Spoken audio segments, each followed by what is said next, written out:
반갑습니다. 오늘 포로들의 연대기 8번째 강의 시간입니다. 이제 얼마 안 남았습니다. 벌써 우리가 10과가 끝인데 벌써 8과 같이 공부하고 있는데요.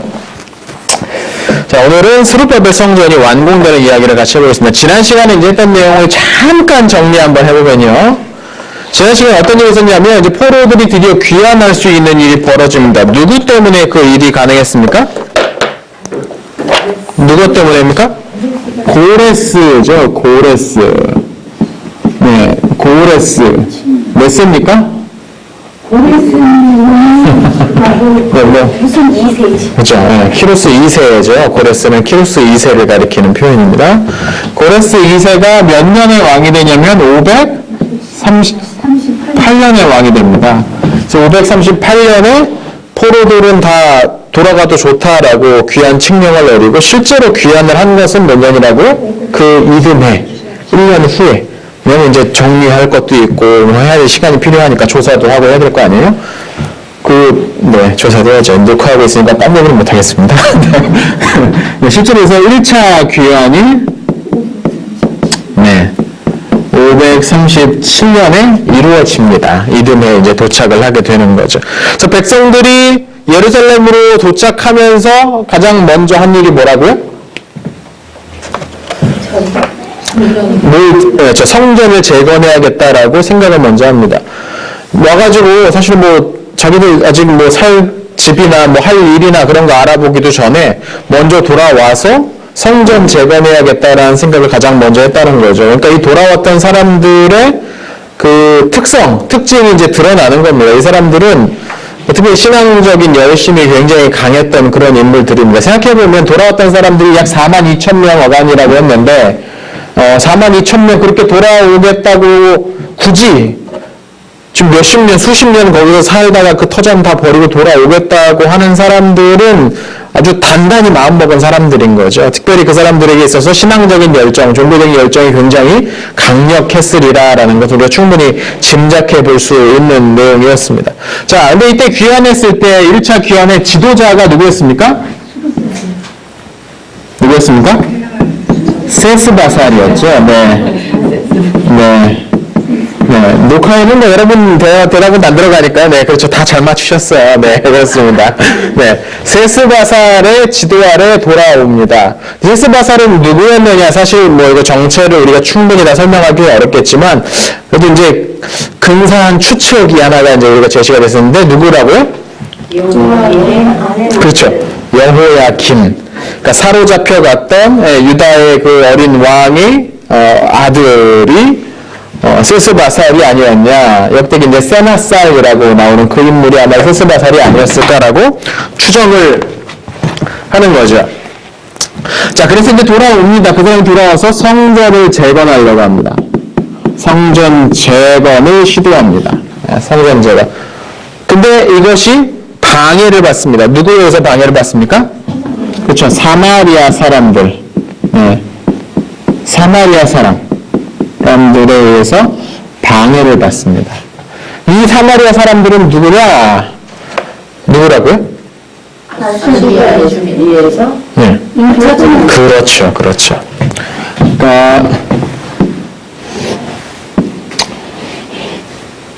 여기가 이제 예루살렘이고 여기가 이제 사마리아입니다. 예루살렘이 사마리아입니다.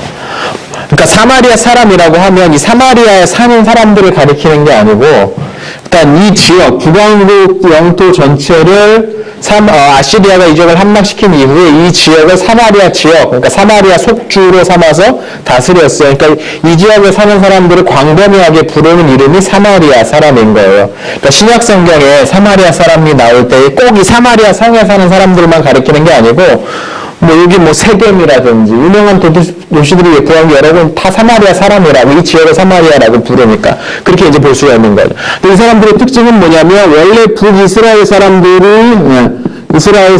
어느 정도 있고 여기뿐만 아니라 아시리아에 함락되면서 아시리아 곳곳에서 들어왔던 타민족이 더해져서 사마리아 사람이 돼버린 거죠.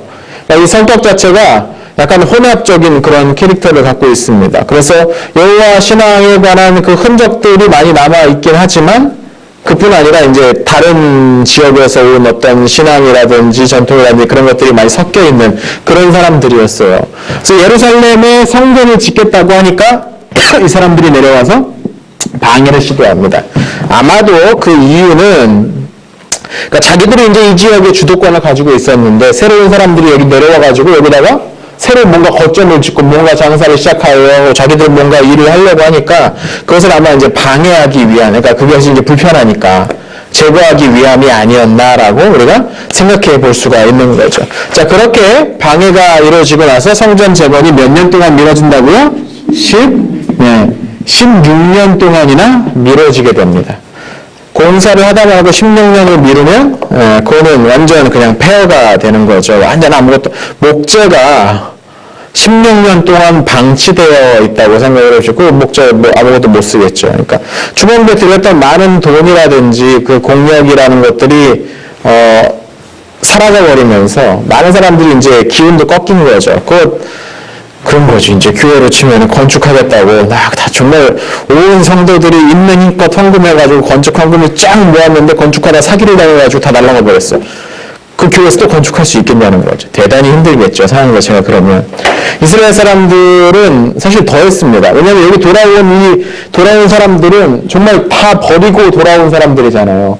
돌아만 가면 하나님께서 복 주실 거라고 막 믿고 그리고 돌아왔는데 이게 딱 끊어져 버리고 16년 동안이나 그게 멈춰져 버린 상황이 돼버리니까 이 사람들의 실망이 이만저만 아니었다는 것이죠. 자, 그러면 그 사람들의 이야기는 또 어떻게 되었느냐? 오늘 그 뒤에 이야기를 계속 이어가 보도록 하겠습니다. 교재 43페이지 보시죠. 자, 제8강 스룹바벨 형제 왕궁입니다. 오늘 연대는 530년부터 486년경까지고요. 주요 인물은 캄비세스 2세, 다리우스 1세, 학계, 스가랴, 스룹바벨 등이 오늘 주요 등장인물입니다. 다음 페이지 넘겨보시죠. 자, 530년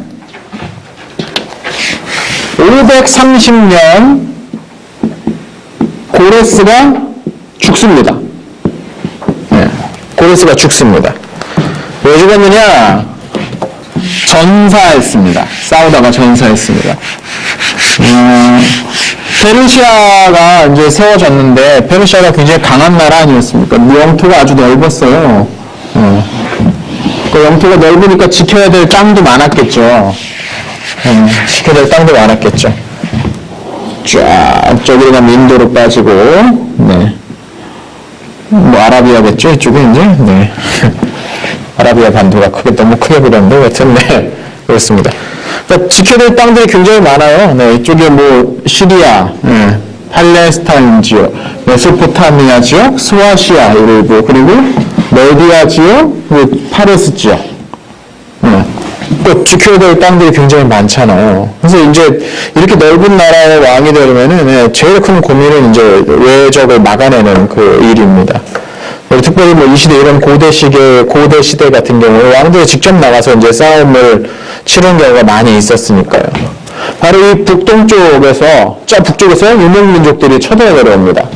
이제 그들과 이제 접촉을 하다가 싸움이 벌어졌는데 그 싸움 와중에 고레스가 죽습니다. 그리고 그의 아들인 캄비세스 2세가 고레스의 뒤를 이어서 왕이 되죠. 이게 530년에 있었던 일입니다.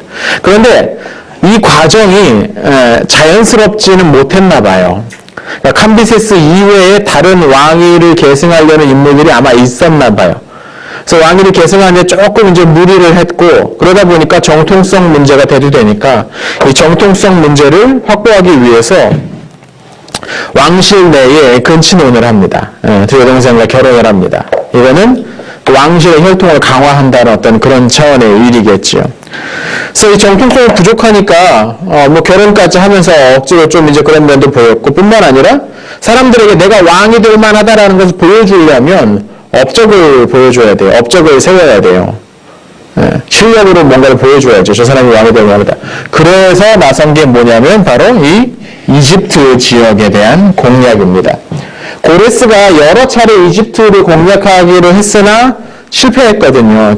다 거기까지 공격하지 못했거든요. 그래서 군대를 모으고 이집트를 공격하기로 합니다. 쭉 내려가죠.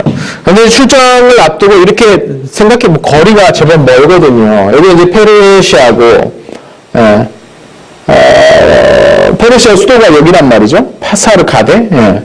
여기에서 이집트까지 공략하려면 이 길이 장난이 아니죠. 일단 티그리스 강이나 유프라테스 강을 따라서 군대를 쭉 해서 이쪽을 타고 이렇게 내려오는 이 길을 보통 이제 선택을 하게 돼. 이쪽으로 바로 가진 않아요. 여기는 광대한 사막지대가 펼쳐져 있기 때문에 이쪽으로는 대군을 이끌고 가기가 행운하기 어렵습니다.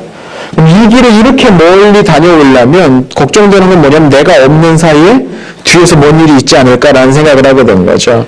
그래서 캄비세스가 이 원정을 떠나기 전에 자기 후방에 있는 자기 그 근거지에 있는 경쟁자가 될 만한 인물을 살해합니다.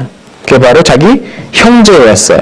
바르디아 또는 스메르디스라고 불리는데 바르디아가 이 동네에서 부른 이름이고 스메르디스는 그리스에서 아마 부른 이름이었던 것 같아요. 그래서 바르디아라는 인물을 살해합니다. 그러니까 아까도 말씀드렸지만 캄비세스가 왕이 될 때 왕위에 오를 만한 경쟁자가 이미 여럿 있어서 약간 좀 힘들게 이제 그 왕위에 올랐다라고 했잖아요. 그러니까 왕위인데 된 다음에 자기 경쟁자가 될 만한 형제를 죽여버린 거죠.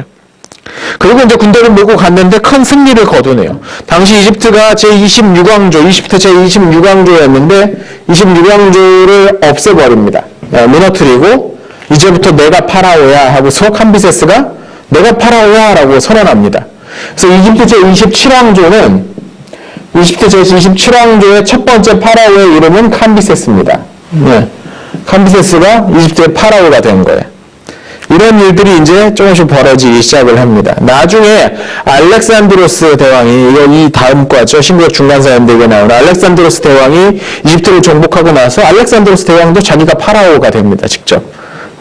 그리스 출신의 파라오가 생기기도 하는 거죠. 그런 일들이 이제 시작이 바로 이 캄비세스가 시작을 한 겁니다. 그래서 525년, 이집트의 새로운 왕조, 27왕조가 세워집니다. 수도를 멤피스, 성경의 눕이라고 표현되는 멤피스에다가 두고 직접 통치하죠. 근데 그렇다고 해서 캄비세스가 여기 눌러 앉아 살면서 이집트를 다스릴 수는 없잖아요. 그러니까 이제 파라오는 캄비세스가 되는 거고, 캄비세스는 이제 페르시아의 황제이자, 정확히 말하면 페르시아의 샤한샤이자, 샤한샤는 왕 중 왕이란 뜻입니다. 샤가 왕이란 뜻이니까 샤한샤, 왕 중 왕. 페르시아의 그 황제를 부르는 이름입니다. 황제라는 말은 사실 중국에서 중국 이름이잖아요. 중국말이잖아요. 그래서 황제가 이제 왕들 위에 있는 존재가 황제니까 샤한샤. 여튼 그래서 페르시아 샤한샤가 이집트의 파라오가 되는 거예요. 이제 몇 년 동안 얼마간 이제 그런 일이 벌어집니다. 그렇다고 해서 거기서 눌러 앉을 수는 없으니까 황제는 다시 돌아가고 거기에 이제 황제 대리인이 이집트를 통치하는 그런 식의 이제 통치 구조가 세워지게 되는 것이죠. 자, 그러면서 이 지역에 살던 이 이집트 지역에 와서 살고 있던 유대인들의 상황에도 변화가 생깁니다. 유대인들의 상황에도 변화가 생깁니다. 교재 보시면 엘레판틴이라는 이름의 섬에서 나일강 상류에 있어요. 테베로부터 더 남쪽으로 내려오는 나일강 상류에는 엘레판틴이라는 섬에서 나일강에 이제 있는 섬인데요. 한 발굴이 됐어요. 뭐가 이제 발굴이 됐어요. 그래서 파피루스 문서들이 여기서 발굴이 됩니다. 그래서 그걸 복원을 해봤더니 어떤 내용이 있냐면 되게 흥미로운 내용이 있었어요. 이 섬에 유대인들이 많이 살았고 유대인들이 예루살렘에 있던 성전을 본따서 이 섬에 자기들만의 성전, 신전을 건축했다라는 기록이 거기 남아 있었던 거예요. 이게 재밌는 거죠, 이제. 유대인들이 그 성전이 무너지고 나서 이집트로 많이 내려갔었잖아요. 사실 초기에 하이집트 지역에도 유대인들이 세운 신전이 있었다라는 얘기가 있어요.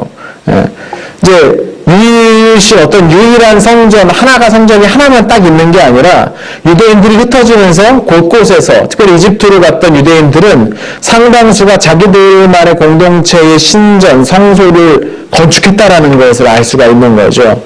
그래서 거기에서 이제 신전을 건축하고서 이제 믿음에 살았다는 거예요.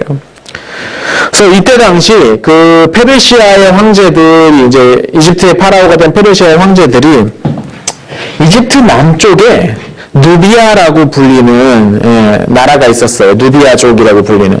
피부가 아주 새까만, 피부가 아주 새까만. 지금의 아마 이태면은 뭐 에티오피아 뭐 그렇지 않겠습니까? 더 남쪽이니까, 이집트보다 더 남쪽이니까.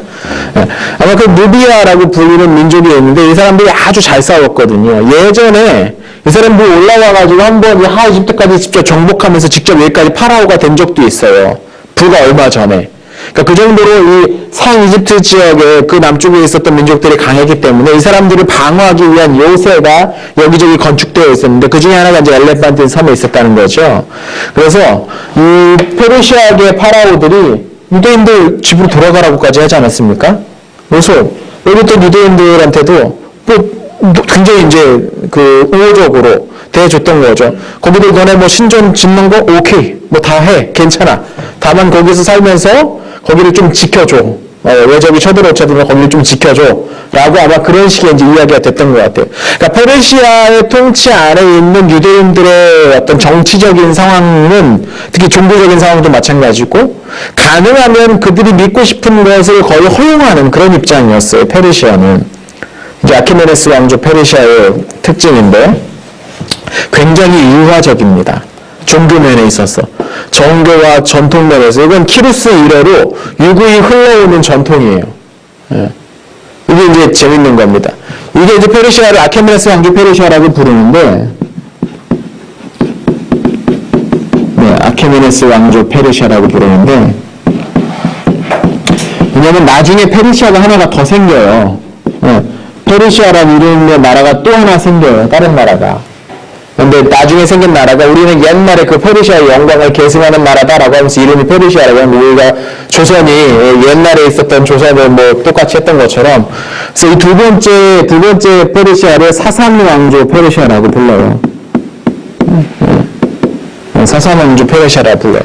이 페르시아는 이제 초기 기독교 연대기나 지금 이제 배우고 있는 중세 기독교 연대기에 나오는 페르시아가 바로 이 사산왕조 페르시아입니다. 근데 사산왕조 페르시아 같은 경우는 조로아스트교를 아주 강하게 믿으면서 기독교인들을 많이 핍박하기도 했었거든요. 이 상황 자체로. 종교 면에 있어서 약간 정책이 다르기도 하죠. 민족도 달라요. 사실 아키메네스 왕조 페르시아는 이 지역에서 파르스 지역에서 온 쪽이고 사산왕조 페르시아는 조금 더 북쪽에서 생긴 나라거든요. 근데 아무튼 그런 차이가 조금 있습니다. 그래서 아무튼 이 시기에 유대인들, 특별히 이집트에 살던 유대인들은 상황이 많이 뭐 크게 나쁠 건 없었다. 자기들이 믿고 싶은 대로 믿을 수도 있고 심지어 신전을 건축하는 것까지 허용했을 정도니까 그 부분에 있어서는 상당히 나은 우호적인 어떤 그런 입장을 그런 상황을 누릴 수 있었다라는 거죠. 그런데 이제 이 시기에 얼마 후에 이게 오래 못 가거든요. 페르시아가 이 지역을 직접 이집트를 정복하고 있다는 게 오래 못 가서 얼마 후에 이집트인들이 반란을 일으켜서 독립에 성공합니다. 그렇게 되니까 독립에 성공하면 자기들을 정복했던 나라나 그 사람들이 했던 정책을 보통 뒤집어 엎겠죠. 뒤집어 엎는 거. 그리고 독립을 하게 되면 민족이나 뭐 이런 거의 가치, 민족, 전통 이런 가치를 더 강조하게 됩니다. 독립 세력은. 그러다 보니까 이집트 전통 종교에서 이질적인 유대인들의 그런 문화들을 이제 핍박하는 거죠. 그래서 거기 교재 하단에 나와 있지만 410년경이 되면 이 신전이 다 파괴되어 버렸다라는 내용이 다 그 파피루스 엘레판티인에서 발견됐던 여러 파피루스 문서 가운데 하나에서 발견이 되었다는 거죠. 자, 그렇게 이제 캄비세스가 이집트를 정복했습니다. 이제 돌아가야겠죠? 원래는 생각을 해보면 원래는 여기까지 왔는데 여기서 끝내기 좀 아쉬웠던 것 같아요. 그래서 더 서쪽으로 더 나가려고 했던 것 같아요. 굉장하죠? 더 서쪽으로 나가면 여기 누가 있냐면 이제 카르타고라는 나라가 있어요. 나중에 이제 로마랑 지중해를 두고서 크게 한판 벌였던 카르타고라는 여기 나라가 여기서 해양 무역을 중심으로 해서 아주 번영하고 있었거든요. 이 카르타고를 내가 정복해야겠다 하면서 서쪽으로 더 가려고 했는데 그렇게 하려면 아까 말씀드렸죠. 이 남쪽에 그 강력한 그 위협이 있었다고요. 이 군대를 몰고 쭉 빠진 사이에 얘네들이 슉 올라와 버리면 뭐 길이 끊기는 거 아닙니까? 어디로 갈 거면 여기 바다고 배가 뭐 한두 척이 필요한 것도 아니고 어떻게 위기가 생기잖아요. 그래서 먼저 이 남쪽에 있는 누비아 지역을 평정하기로 결심을 합니다. 그래서 군대를 몰고 남쪽으로 내려갔는데 이번엔 졌어요. 크게 피해를 입어버렸네. 그래서 다시 이제 원정으로 내려갔다가 다시 이제 돌아오죠. 그 즈음에 여기 본국에서 소식이 하나 날라옵니다. 왕의 소식이 날라오는데 무슨 소식이 날라오냐면 바르디아가 나타나서 왕을 자칭했다라는 소문이 쫙 퍼진 겁니다. 근데 아까 말씀드렸잖아요. 바르디아는 죽였어요. 캄비세스가 죽였어요. 근데 이걸 죽일 때 대놓고 죽이지 못했던 거죠. 네. 자기 형제인데 왕이 별 이유도 없이 자기 형제를 죽였다라는 이야기가 떠들면 이게 아무래도 민심에 좋지 않은 그런 영향을 끼치게 될 거예요. 그러니까 은밀하게 죽였던 거예요. 그러니까 일반 백성들은 바르디아가 여전히 죽었다는 소식을 몰랐던 거죠. 근데 어떤 사기꾼이 나타나가지고 거기 나오죠. 가오마타라는 사기꾼이 딱 나타나가지고 내가 바르디아다라는 것을 딱 주장하면서 나타나기 시작한 겁니다. 저기 이집트에 가버린 저 캄비세스는 저 가짜 왕이다. 내가 진짜 왕이다. 라고서 반란을 일으켜버렸던 것. 이게 522년경이었습니다.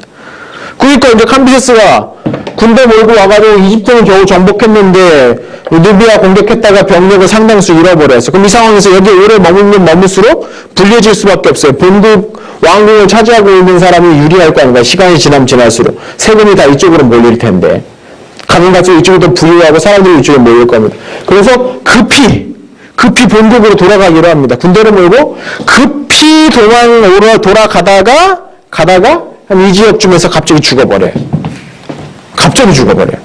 이게 사람이 참 그렇습니다. 형제까지 죽이고 여동생하고 결혼하면서까지 왕 되려고 그렇게 했던 인물인데 정말 갑자기 죽어버려요. 이게 너무 갑자기 죽어서 학자들이 이런저런 의문을 제기하는 겁니다. 왜 죽었을까 갑자기? 거기 나온 것처럼 자살했나? 아니면은 그 앞서 전투에서 뭔가 좀 부상을 입어서 그게 악화돼가지고 죽었나? 또 그것도 아니면 너무 충격을 받아가지고 시름시름 그게 고민하다가 갑자기 이제 시름시름 앓다가 이게 죽어버렸나? 뭐 여러 얘기들을 하는데 사실 기록이 별로 안 남았어요. 왜냐면 이 사람은 갑자기 죽어버리고 그 다음 왕은 이 사람의 아들이 아니거든요. 그러다 보니까 이 사람에 관한 자세한 기록이 별로 안 남아있어요. 아들이 왕이 되면 아버지에 관해서 이런저런 기록들을 막 많이 남겨놓을 텐데 그렇지 못해버렸어요. 그래서 갑자기 사망합니다. 522년에. 언제 왕 됐는데요? 520. 뭐라고요? 530년에 왕 됐는데 522년에 죽어버렸으니까 8년, 길면 9년 왕 노릇하다가 갑자기 죽어버린 거죠. 자, 그렇게 되면서 캄비세스가 죽어버리면서 여기로 왔던 병력들 어떻게 해? 갑자기 혼란에 빠져버렸죠. 왜냐면 이제 누구를 믿어야 될지, 가우마타를 믿어야 되는 건지, 본국에서 왕을 자칭한 그 사람 믿어야 되는 건지, 근데 여기서 따라왔던 사람들은 가짜라는 거 다 알잖아요. 그때부터 이제 서로 실력자들이 내가 왕 돼보겠다 하면서 극심한 혼란이 벌어집니다. 여기저기에서. 이것이 너무 이렇게 여기저기서 막 전투가 오래 벌어지고 누가 누군지 누가 우리 편이고 누가 저놈 편이고 우리가 알 수가 없는 그런 혼란이 빠지니까 이 페르시아의 귀족 가문이 6개의 귀족 가문이 모여가지고 7개네요. 6개 플러스 이 귀족 가문들이 모여가지고 협상을 합니다. 이 나라 이대로 두면 안 된다. 우리 나라가 지금 너무 어지러운데 이래도 되겠냐. 빨리 이 혼란을 잠재워야 된다. 그러려면 현명한 왕이, 강력한 왕이 빨리 세워져야 된다. 라고 그 사람들끼리 이제 협상을 한 거예요. 그래서 누가 왕으로 추대되냐면 다리우스라는 인물이 왕으로 추대됩니다. 그래서 다리우스가 다른 6개 귀족 가문들의 그 군대를 빌려가지고 병력을 빌려가지고 여기저기 복잡했던 그 문제들을 다 깔끔하게 정리해버려요. 가우마타도 죽여버리고 그래서 깔끔하게 여기저기서 일어났던 혼란을 잠재웁니다. 그게 역시 이제 같은 해 522년에 있었던 일이에요. 자, 그런데 생각해 보시면 이 사람은 왕의 아들이 아니잖아요. 다리우스는 왕의 아들. 또 무슨 문제가 벌어지면 정통성 문제가 또 대두될 수밖에 없어요. 그러니까 정통성이 왜 중요하냐. 그러니까 북한이 김일성, 김정일, 김정은으로 세습할 수밖에 없었던 게 북한과 같은 전 근대적인 나라에서는 민주적인 어떤 절차가 확립되지 않은 나라에서는 정통성을 확보할 수 있는 방법이 세습 말고는 없어요.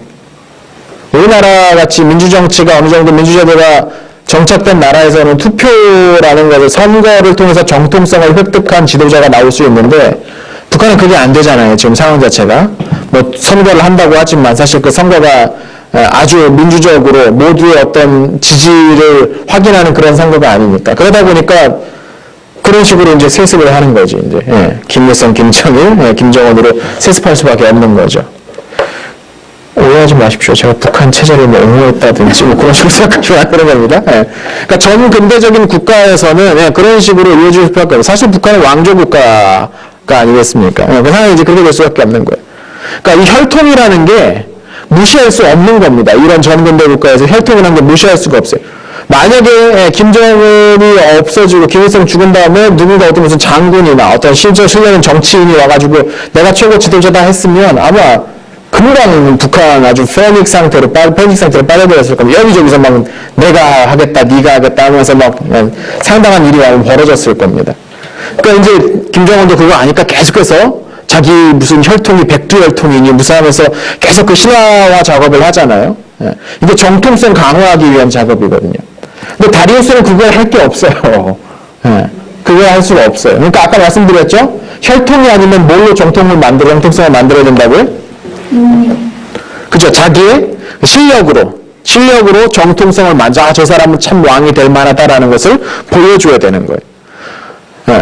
그러니까 그게 이제 어려운 거죠. 그래서 처음에 다리우스도 굉장히 고생을 한 것이 그가 왕이라는 것을 인정하지 않는 여러 지방 세력들이 반란을 일으키는 것 때문에 다리우스가 초반부에는 왕위에 오른 지 초반부에는 상당히 여기저기 다니면서 그 반란을 진압하러 다니는데 오랫동안 시간을 걸립니다. 그래서 몇 년을 반란 진압하는 데만 쏟게 돼요. 그리고 그러니까 성경의 다리오라고는 다리우스가 어느 정도 이제 왕궁이 안정될 즈음에 성전 재건을 다시 해야 되지 않겠냐라는 목소리가 나오기 시작합니다. 가만히 생각해 보십시오. 지금 이 유대인들의 상황 생각해 보십시오. 키루스 때 하라고 했는데 와가지고 실패가 되어버렸어요. 캄비세스는 왕이 된 지 8년밖에 안 있었는데 캄비세스 때 여기는 군대가 계속 왔다 갔다 하고 있는 그런 상황이었어요. 그러니까 여기서 뭔가를 눈에 띄는 일을 크게 하면서 관심을 여기로 몰릴 필요가 없는 거예요. 그래서 숨죽이고 가만히 있었던 거죠. 그러고 나서 캄비세스가 갑자기 죽고 또 사방에 반란이 일어납니다. 이럴 때 괜히 뭐 했다가 한 대 맞을 수 있습니다. 그러니까 그럴 땐 조용히 해야 되는 거죠. 그리고 가만히 있었어요. 다리우스가 왕이 되고 반란을 몇 년 동안 진압합니다. 그리고 어느 정도 이제 안정이 됐다 싶으니까 그제 이제 유대인들 사이에서 야 이제 우리 성전 다시 한번 지을 때가 된 거야 라는 생각이 이제 나게 된 거죠. 상황을 대단히 오랫동안 봤던 겁니다.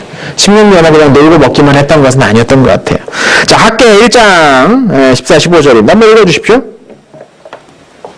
여호와께서 스알디엘의 아들 유다 총독 스룹바벨의 마음과 여호사닥의 아들 대제사장 여호수아의 마음과 남은 모든 백성의 마음을 강동시키심에 그들이 와서 만군의 여호와 그들의 하나님의 전 공사를 하였으니 그때는 다리오 왕 2년 6째 달 24일이었다. 자, 다리오 왕 제2년이면 몇 년 되겠습니까?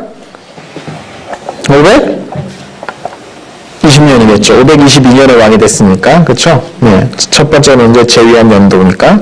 그러니까 반란이 어느 정도 마치고 진압이 완료된 후에 이제 본격적으로 사람들이 야, 이제 나라도 좀 안정됐는데 우리도 뭔가 좀 해보자라는 생각이 들었던 거죠. 예. 그래서 이제 성전 재건 공사를 시작을 하는데 이때, 누구와 두 명의 선지자가 힘을 쏟는데요. 학계와 스가랴입니다. 학계와 스가랴입니다. 스가랴. 혼동하시면 안 됩니다. 스바냐 아닙니다. 스가랴입니다. 스바냐는 그 앞서서 활동했던 선지자이시고요. 학계와 스가랴 이 두 선지자는 거의 쌍둥이처럼 메시지가 비슷합니다. 나중에 읽어보시면 학계서랑 스가랴서 읽어보시면 둘 다 등장인물도 비슷하고 등장인물이 이제 스룹바벨, 여호수아 뭐 이런 사람들 나옵니다. 스룹바벨은 아까 세스바살의 뒤를 이어서 이 지역에 있는 유대인들을 지도했던 인물이고 여호수아는 대제사장의 이름이었어요. 여호수아, 예수아. 그래서 이 두 사람이 당시 유대 총독과 대제사장을 막 격려해주면서 이 사람들 하나님의 복받은 사람들이다 하면서 막 예언을 하는 겁니다. 방금 전에 읽으셨던 학계 1장에서도 그런 표현들이 나오잖아요. 하나님께서 스룹바벨과 여호수아의 마음에 뭔가를 주셨다. 예, 그쵸? 이 사람들을 하나님께서 세우셨다. 이 사람들 하나님이 세운 지도자다라고 하면서 이 사람들을 막 띄워줍니다. 그래서 이 두 사람을 중심으로 우리가 힘을 모아서 성전을 재건해야 된다. 그러면 하나님께서 우리에게 다시 복 주실 것이다. 라고 예언을 하는 거죠. 스가랴서 보시면 스가 5조 오른편에 박스에 설명되어 있는데요. 스룹바벨의 손이 이 성전의 기초를 놓았은즉 그의 손이 또한 그 일을 마치리라 하셨나니. 그러니까 스룹바벨이 앞서서 이 성전 처음 공사 16년 전에 처음 공사를 시작을 했을 때 처음 기초 공사를 했는데 이 사람이 반드시 완공하게 될 것이다 라고 스가랴 선지자도 역시 이 스룹바벨에게 이제 기대감을 막 보이고 있습니다. 그래서 백성들이 다시 한번 마음을 모아서 성전 재건에 나서는 거죠. 그러자 다시 한번 이 사마리아 사람들이 성전 재건을 방해하기 시작합니다. 46페이지요. 에스라 5장입니다. 한번 읽어주십시오. 유다대가 건너편 총독 바스네와 스달브스네와 그들의 군관들이 다 나와 그들에게 이르되 누가 너희에게 명령하여 이 성전을 건축하고 이 성곽을 마치게 하느냐 하시로 우리가 이 건축하는 자의 이름을 알아왔으나 하나님이 유다 장로들에게 보셨으므로 그들이 능히 공사를 막지 못하고 이 일을 다리오에게 아뢰고 그 답장 여기를 기다렸더라. 네, 감사합니다. 자, 아까도 말씀드렸지만 사마리아 사람들은 예루살렘 중심으로 돌아온 유대인들이 새롭게 힘을 키우는 것을 원하지 않았어요. 이 지역은 구역이라고 여겼기 때문이죠. 그래서 이걸 방해하는데 이번에는 뭘 통해서 방해하냐면 거기 보시면 3절에 보시면 유브라데강 건너편 총독 다뜨메라고 되어 있잖아요. 이건 어디를 기준으로 이게 티그리스 강이고 이게 유프라테스 강입니다. 그러니까 유프라테스 강 건너편이죠. 왜냐면 본국이 이쪽에 있으니까 건너편이니까 유프라테스 강 서쪽 편을 담당하는 다뜨메라는 인물이 이 지역을 다스리는 최고 통치자였던 거예요. 이 지역에. 그래서 그 사람들, 그걸 이제 이 사람들에게 이제 편지를 보내가지고 막아줘, 불법적인 공사라고 막 막아야 된다고 사마리아 사람들이 다뜨메 총독이 얘기하니까 이 지역 전체를 관할하는데 이 넓은 땅을 다 세세하게 알지 못하니까 사람을 보내서 그럼 한번 조사해봐, 조사해와. 그래가지고 사람을 딱 보낸 거죠. 딱 와서 이제 묻는 겁니다. 누가 이거 너희들 보고 이런 성전 같은 거 지으라고 했는데? 라고 물어본 거죠. 그때 유대인들이 뭐가 오라고 대답했냐면 이거 예전에 고레스가 지으라고 했던 겁니다. 한번 찾아보십시오. 라고 얘기를 한 겁니다. 그래서 다리오 왕에게 이제 보고가 들어간 거죠. 그래서 다리우스가 이것을 정말 그러냐 하면서 찾아보도록 한 겁니다. 그래서 본국에 있는 다리오 왕제가 찾아봅니다. 이 과정도 거기 설명이 되어 있는데요. 46페이지 그 박스 보시면 녹색 박스에 인용되어 있는 에스라 9절 보시면요. 이에 다리오 왕이 조서를 내려 문서 창고 즉 곧 바벨론에 보물을 쌓아둔 보물 전각을 조사하게 해서 메데도 앙메다 궁성이라고 나왔죠. 메데도라는 건 메데는 메디아 지역이죠. 이 메디아 속주를 가리키는 거예요. 메데도가 이 경기도 할 때 그 도예요. 이 도가. 도를 아십니까? 그 도가 아니고 메데도의 그 번역을 되게 깜찍하게 하셨어요. 이거는 왜냐면 우리나라는 옛날부터 도를 행정구역으로 썼잖아요. 그래서 이 속주라는 개념을 이해를 못하니까 이제 도라고 번역을 하는 거예요. 메데도의 앙메다라는 곳에 있는 앙메다는 도시 이름입니다. 엑바타나라는 도시의 지도에 표시되어 있는데요. 엑바타나는 예전에 메디아 왕국의 수도였어요. 그러니까 나중에 이쪽이 이제 페르시아 왕국의 이제 영토가 되었을 때도 메디아 왕국의 수도니까 페르시아 안에서도 중요한 도시였던 거죠. 그래서 페르시아 왕이 어디 한 곳에만 머무는 게 아니라 몇 개의 수도를 건설해 놓고 돌아다니면서 머물렀거든요. 그 중에 하나가 이제 중요했던 이 앙메다, 엑바타나라는 도시였어요. 그래서 거기에 있는 궁성의 문서 창고를 뒤지라고 한 거죠. 근데 거기서 뭐 한 두루마리를 찾았는데 거기에 뭐라고 기록되어 있었냐면 예전에 고레스 대왕이 유대인들이 다 돌아갈 수 있게 해주었고 뿐만 아니라 성전을 건축하고 거기에 필요한 재료까지 주어라라고 얘기가 다 돼 있던 거죠. 자, 다리우스가 그걸 확인을 했습니다. 이제 다리우스는 어떻게 할까요? 옛날 왕, 이전 왕조의 왕이 명령한 거 난 필요 없어. 라고 했을 수도 있겠지만 다리우스의 상황 자체가 초기에 반란을 계속 진압한 지금 초기잖아요. 그렇죠? 이제 겨우 반란 겨우 진압 끝낸 상황이에요. 반란이 왜 일어났냐면 저 사람 정통성이 없다라는 주장 때문에 반란이 일어난 거죠. 그러니까 내가 앞선 왕조, 특히 이제 이 페르시아의 건국자였던 고레스의 후계자다라고 주장하고 있는 마당에 고레스가 명령한 내용을 확인됐는데 내가 안 지킨다라고 이야기하면 이건 자기가 스스로 자기 발등을 찍는 일이 돼버리는 거죠. 생각해보면 다리우스한테 저기 지방 촌구석에 사는 유대인들이 뭐 건물 좀 짓겠다는데 그거 짓는 게 다리우스한테 크게 뭔가 위기가 되거나 위험이 되거나 하지도 않아요. 그러니까 상황이 그렇게 되니까 고레스 대왕이 명령했던 기록이 남아있다면 야 너네 가서 빨리 지어라 라고 도리어 이제 방해를 하려고 시작을 했던 건데 도리어 역효과가 일어나 버린 거죠. 그래서 심지어 이거 방해하는 놈들 내가 가만 안 두겠어 라고 위협까지 합니다. 뿐만 아니라 거기에 필요한 모든 재정들 다 지원해줘라고 이 티그리스강 유프라테스강 건너편 서쪽 편의 총독인 다트네에게 직접 콕 집어서 명령합니다. 야 거기 필요한 뭐 다 제공해줘 라고 콕 집어서 명령하게 됩니다. 그렇게 되니까 이제 유대인들이 이제 살판 난 거죠. 끝났어요 이제. 황제가 새롭게 이제 왕위에 오른 황제가 우리 건축 완전히 해도 좋다고 허락도 내리고 뿐만 아니라 이거 방해하면 가만 안 두겠어 위협까지 하고 거기에 필요한 자재까지 다 공급해 주기로 합니다. 그러니까 살판 난 거죠. 47페이지 보십시오. 자, 거기 한번 읽어주십시오. 에스라 6장입니다.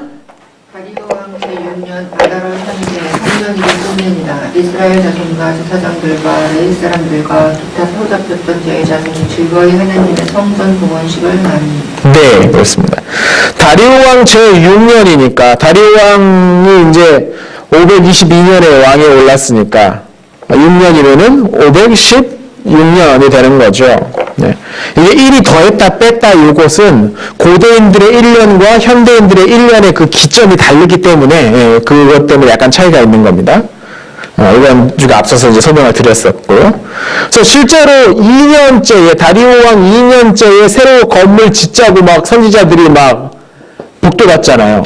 그러고 나서 완공된 건 다리오 왕 6년이니까 실제로 건축하는 데는 4년 안팎. 조금 덜 걸렸을 수도 있고, 왜냐면 방해도 있었고 좀 그랬으니까, 그렇죠? 그래서 3년 안팎, 3년 조금 더 걸렸을 것 같아요. 예. 그만큼의 시간을 두고서 드디어 성전이 완공이 됩니다. 이게 586년에 예루살렘 성전이 함락됐잖아요. 파괴됐잖아요. 그리고 나서 정확히 70년이 지난 516년에 성전이 재건이 된 거죠. 그래서 이 70년이라는 기간에 성전을 중심으로 해석하는 게 정확하게 딱 떨어집니다. 70년이라는 예레미야 선지자가 했던 예언이. 왜냐면 포로로 돌아왔던 사람들은 정확히 70년이 조금 안 돼서 돌아왔어요. 1차 포로부터 계산하면. 그럼 2차 포로에서 계산하면 70년 훨씬 더 안 되고. 586년부터 계산하면 537년에 도착했으니까 실제로 얼마 만에 도착한 겁니까? 한 50년 만에. 그쵸? 한 50년 만에 돌아온 거니까. 마지막으로 예루살렘 함락되고 나서부터 생각하면. 70년이 도대체 뭐냐 그래서 상징적인 숫자다라고 생각하시는 분들도 계세요. 7, 10이라는 건 7도 그렇고 10도 그렇고 유대인들에게 있어서 완전함을 나타내는 숫자거든요. 그래서 7과 10을 곱한 70이라는 단어는 하나님께서 이 백성들이 아주 포로로 있을 만큼 완전한 그 기간 동안 거기서 포로 생활을 하게 된 다음에 돌아오게 하실 것이다. 뭐 그런 식으로 상징적으로 이해하기도 해요. 또 하나 우리가 역사적으로 이해하려면 그러니까 정확하게 70이 되는 숫자는 딱 이거 하나밖에 없어요. 그러니까 성전이 무너졌던 때부터 완전히 재건되었을 그때까지가 딱 70년이었다는 거죠. 자, 70년 만에 성전이 재건됩니다. 감격스럽겠죠. 이제 됐다 싶었을 겁니다. 왜냐하면 학교의 선지자도 그랬고 스가 선지자도 그랬고 성전만 지으면 니네 일을 다 잘 풀릴 거야. 막 그렇게 예언하거든요. 예, 그렇게 들리게 예언을 해요. 예, 그러니까 막 다들 막 되게 기뻤겠죠. 근데 포로에서 돌아온 사람들 여전히 자기들의 나라를 회복하지 못한 상황에서 건축한 그 규모였기 때문에 확실히 이전만은 못했다는 걸로 추정이 돼요. 그 오른쪽의 그림은 상상도입니다. 이렇게 만들어졌다가 아니고 상상도예요. 예.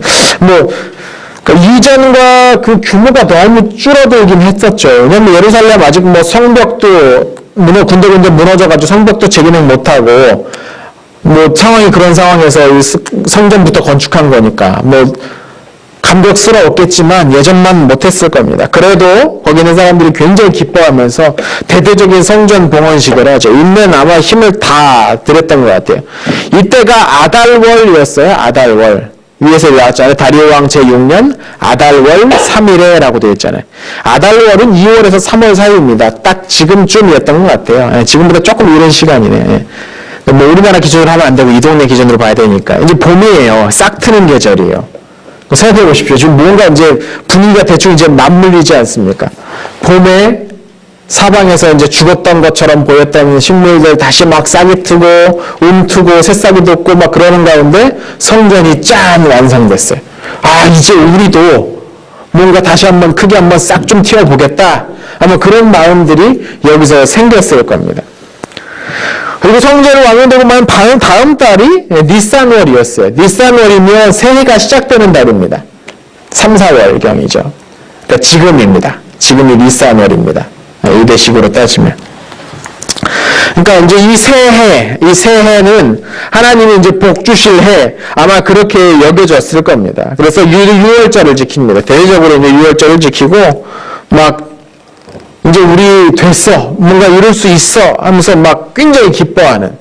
첫 번째 성전을 짓고 굉장히 기뻐하는 그런 유대인들의 상황이 이 시기에 이제 그런 사건들이 있었던 것이죠. 자, 한편 다리우스는 그러면 어떻게 됐느냐? 밑에 보시면요. 다리우스가 새롭게 왕이 되면서 계속 능력을 보여줘야 된다고 했잖아요. 능력을 보여주기에는 전쟁만 한 게 없는데 이 시기에 어떤 큰 전쟁이 있지는 않았어요. 그러다 보니까 이제 다른 걸로 보여줘야 되는데 이 사람은 아주 유능한 행정가였던 것 같아요. 그래서 화폐를 통일합니다. 이전에 이 넓은 나라가 동네마다 예전에 사용하던 그 화폐와 도량형 막 그런 것들이 다 제각기 사용되고 있었어요. 이집트 다르고 바벨론 다르고 뭐 메디아 다르고 다 다른 거예요. 동네마다 다 세는 방법이 다른 거예요. 그래서 그것을 통일합니다. 통일된 화폐, 중앙에서 찍어낸 화폐를 통일합니다. 그 화폐가 다라야카라는 화폐예요.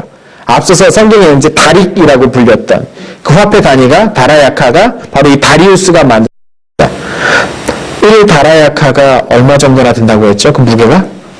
기억나십니까? 500원에서 8.6원? 100원짜리 무게 정도. 딱, 그쵸. 딱 100원짜리 무게 정도 되는 게 1의 다라야카였어요. 이 다라야카는 금화예요. 금화. 그러니까 가격은 훨씬 더, 실제 가치는 훨씬 더 많았겠죠.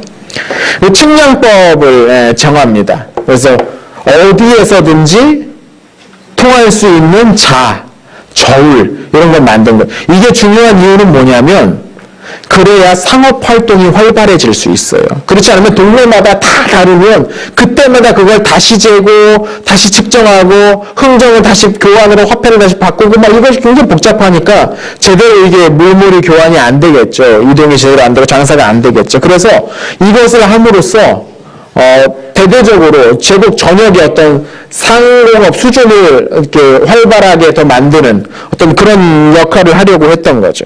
또 건축을 합니다. 이 건축도 왕들이 자신의 위엄을 보이는데 상당히 중요한 일이었어요.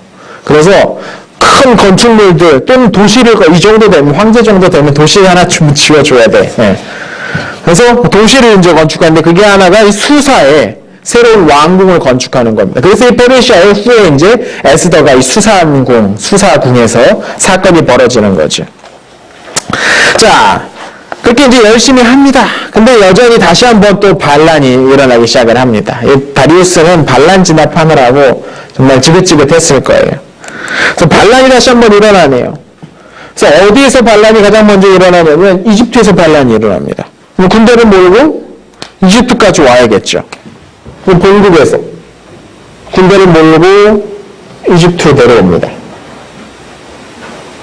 이집트 토착민들의 반란을 진압을 했어요. 이제 끝났다 싶었는데 이번에는 어디에서 반란이 일어나냐면 본국에서 또 반란이 또 일어나. 군대를 몰고 다시 또 돌아오죠. 이 거리만 해도 장난이 아니었을 겁니다. 예. 그러니까 이건 뭐 자기가 충분히 계획하고 나서 차분히 준비한 원정이나 그런 게 아니고 반란이 일어났으니까 할 수 없이 진압하기 위해서 급히 이제 왔다 갔다 하는 그런 길이었으니까 왔다 갔다 하면서 반란을 진압하죠. 그래서 어느 정도 반란이 진압하고 나서 이 동쪽으로 이번엔 군대를 몰고 갑니다. 그래서 여기 인도라고 했잖아요. 이쪽에 이 하단부에 이제 인도가 크게 이제 인도 대륙이라고 부를 정도로 큰 대륙이 있는데 인도 북서쪽 이 지역을 정복해서 새로운 영토로 삼습니다. 영토를 넓힌다는 건 고대 왕들에게 있어서 그의 능력을 보여주는 가장 좋은 방식입니다. 영토가 늘면 거기서 들어오는 재정 수입도 늘어나게 될 테니까요. 굉장히 좋은 거죠. 그런데 여기서 그치지 않죠. 이번에 어디서 문제가 일어나냐면 소아시아 지역에서 문제가 일어납니다. 지금 되게 바쁩니다. 번국에서 이집트 왔다가 번국 찍었다가 저기 인도 북부까지 갔다가 이번에 와서 소아시아 지역에서 문제가 벌어집니다. 사실 저 소아시아 지역은 저쪽 지도를 조금 맞춰서 그려볼게요. 지도가 오늘 굉장히 크게 그려져 있습니다. 약간 조금 작게 한번 그려보겠습니다.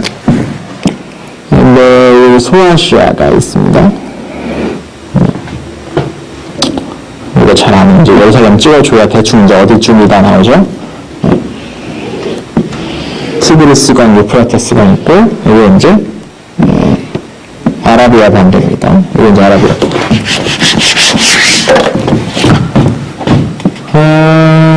여기 흑해고요.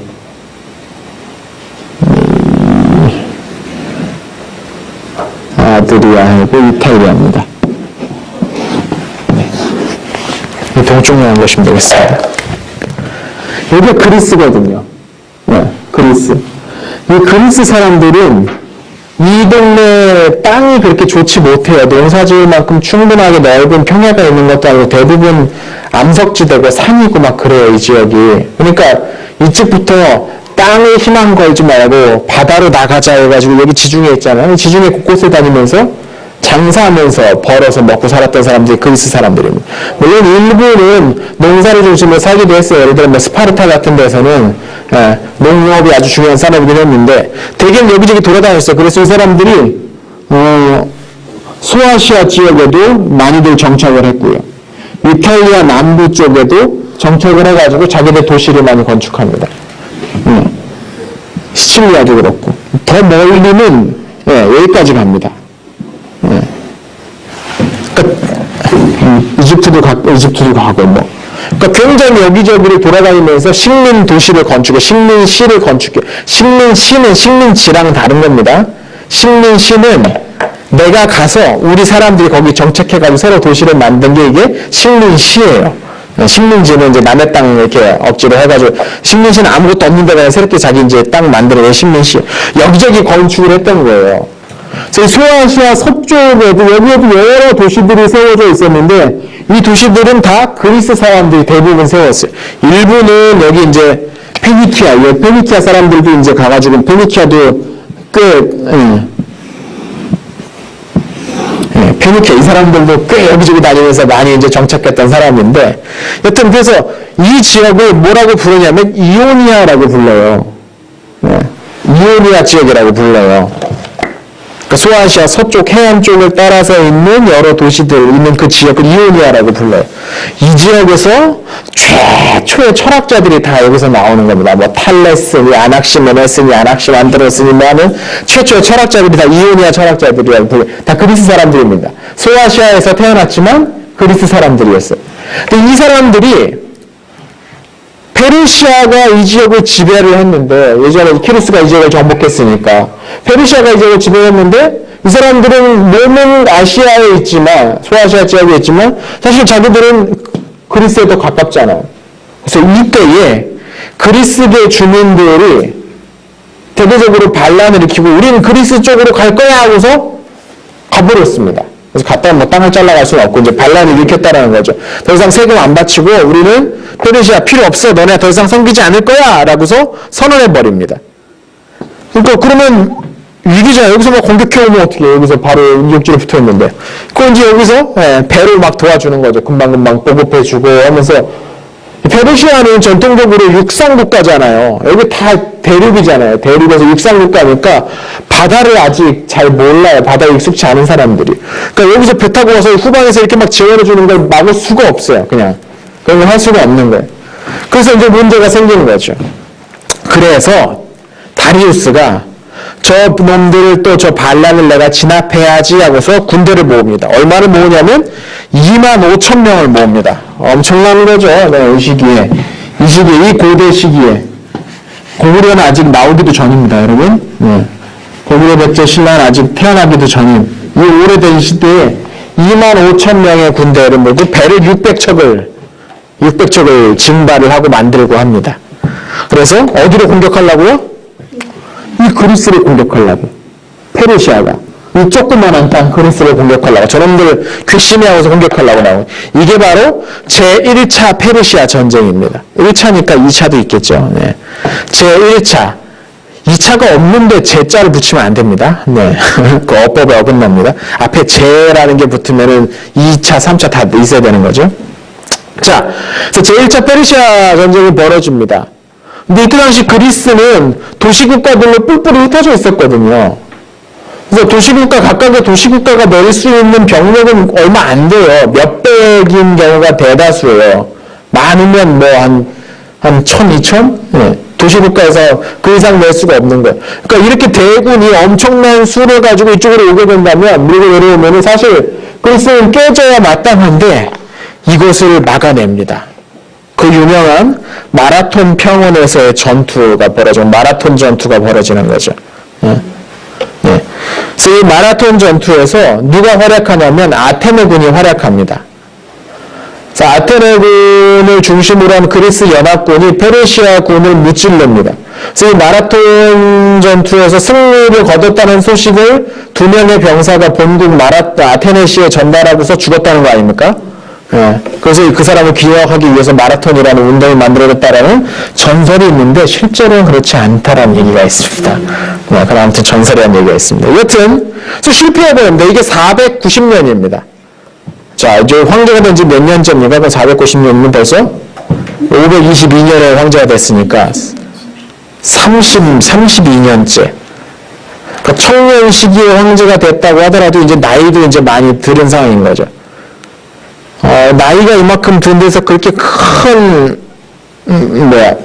실패를 경험하게 되면 보통은 이제 안해 할만도 한데 우리의 의지의 다리우스는 그렇지 않았습니다.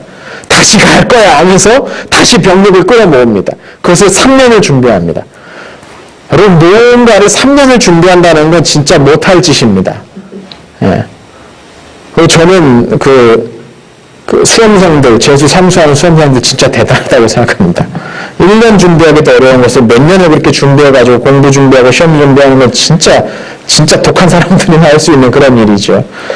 그래서 3년을 다리우스가 이걸 준비합니다. 전투를 하려고. 3년을 딱 준비했는데 이제 공격 앞으로 딱 하려고 준비를 했는데 아뿔싸 이집트에서 반란이 일어나네. 그래서 그 군대를 몰고 그리스를 치지 못하고 이집트로 내려갈 수밖에 없죠. 그래서 이집트에서 다시 전투를 막 벌이는데 이게 이제 나이든 이 다리우스에게 여기서 이제 무너진 겁니다. 여기서 이제 멘탈이 붕괴가 된 거죠. 예. 그렇게 3년을 그러니까 여러분 생각해 보십시오. 여러분이 친구분들과 해외여행을 가려고 3년 동안 개를 들었어요. 근데 개똥을 들고 튀어버렸어 누가. 야, 그럼 기분이 어떻겠습니까? 이건 미치는 거죠. 네, 난리도 아닌 거죠. 네. 이게 지금 다리우스의 상황에서 3년을 내가 이걸 내가 보복하기 원한을 갖기 위해서 3년을 준비했는데 3년을 이걸 뭐 적지 않게 준비했을 겁니다. 곳곳에서.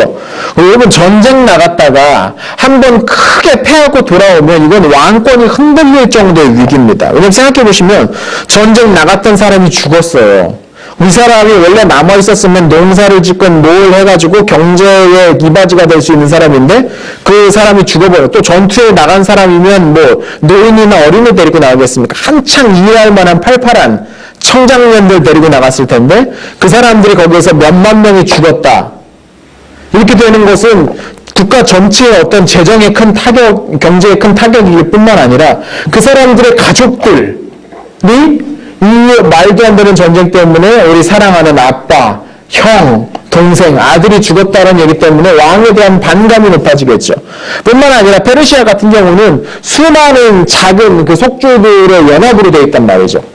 그러니까 이제 지방에서 야 병력 어디서 차출해 뭐 차출해라고 해서 막 차출해가지고 이제 긁어 모은 상황으로 그렇게 전투에 끌고 갔을 텐데 이게 다 죽고 돌아왔어요. 몇몇 명이 죽고 돌아왔어요. 그러면 왕의 명령이 저기 말단까지 이제 예정만큼 말빨이 안 먹힐 수도 있는 거예요. 그러니까 이 정도의 큰 전쟁을 준비한다라는 건 왕으로서도 페르시아 황제니까 내 마음대로 준비가 아니고 황제로서도 굉장히 부담되는 일이라는 거예요. 그리고 굉장히 조심스럽고 스트레스 받는 일이고. 네. 지방에 무슨 속주들 보내가지고 무슨 토우들 뭐 제우들 뭐 이런 사람들 해가지고 병력 차출해 놨는데 다 죽어서 보내면 몇 명이 쓰겠습니까? 네, 막 어려운 거죠. 그래서 그것을 극복하고 나서 겨우겨우 3년을 모아서 준비를 했는데 여기 가보지도 못하고 이집트 가가지고 이걸 내가 다 여기서 쓰고 있다. 이게 심리적으로 엄청나게 타격이 되었나 그런 것 같아요. 그래서 그리스 원정은 결국 가지 못하고 맙니다. 이제 전쟁을 못하니까 다른 걸 해야 되잖아요. 그게 뭐냐면 건축이었어요. 남자의 2개의 꿈이 있습니다. 이런 얘기 해도 되나요, 요새? 네. 남자의 아주 오래된 남자의 2개의 꿈이 있습니다. 그게 뭐냐면 세계 정복하고 블럭 쌓기입니다. 네. 네. 이거 다 좋아합니다. 네. 크고 작은 이게 규모만 좀 다를 뿐이지 이거 다 좋아하거든요. 땅 따먹기 뭐 이런 거 좋아하고 뭔가 자꾸 정복하려고 하고 또 하나가 이제 블럭 쌓는 일인데 황제 정도 되면 이 블럭이 조그마한 블럭이면 안 되고 커야 되는 거죠. 그래서 아까도 그 궁전을 하나 새로 만들었다고 했잖아요. 수사라는 곳에서 이번에는 수도를 아예 새로 만들기로 합니다. 예. 파사르가다에라는 게 가다에까지가 도시 이름입니다. 네. 파사르가다에라는 도시가 원래 수도였어요. 근데 이거 말고 내가 새로운 수도를 건축하겠어. 왜냐면 파사르가다에는 오래된 도시이기 때문에 불편함이 좀 있었던 거죠. 그래서 아예 계획된 도시, 계획도시를 신도시를 새로 건설합니다. 그게 바로 페르세폴리스입니다. 페르세폴리스. 페르시아인의 도시라는 뜻이에요. 페르세폴리스는 지금까지도 남아있죠. 이란에 있는 아주 중요한 옛 유적입니다. 이 건축을 시작했는데 이게 신도시니까 뭐 하루 이틀에 되는 게 아니죠. 그래서 건축을 시작했는데 완공은 보지 못하고 죽습니다. 그걸 누가 완공하냐면 그의 아들이 이어서 이제 시작합니다. 그가 바로 크세르크세스, 성경에 아하수에로라고 나오는 바로 그 인물인 거죠. 자, 이렇게 1차 포로로 돌아왔던 사람들이 성전을 마침내 완공을 합니다. 그리고 그 사이에 있었던 몇 가지 중요한 일들에 대해서 오늘 같이 설명을 해드렸습니다. 오늘은 여기까지 하도록 하겠습니다. 수고하셨습니다.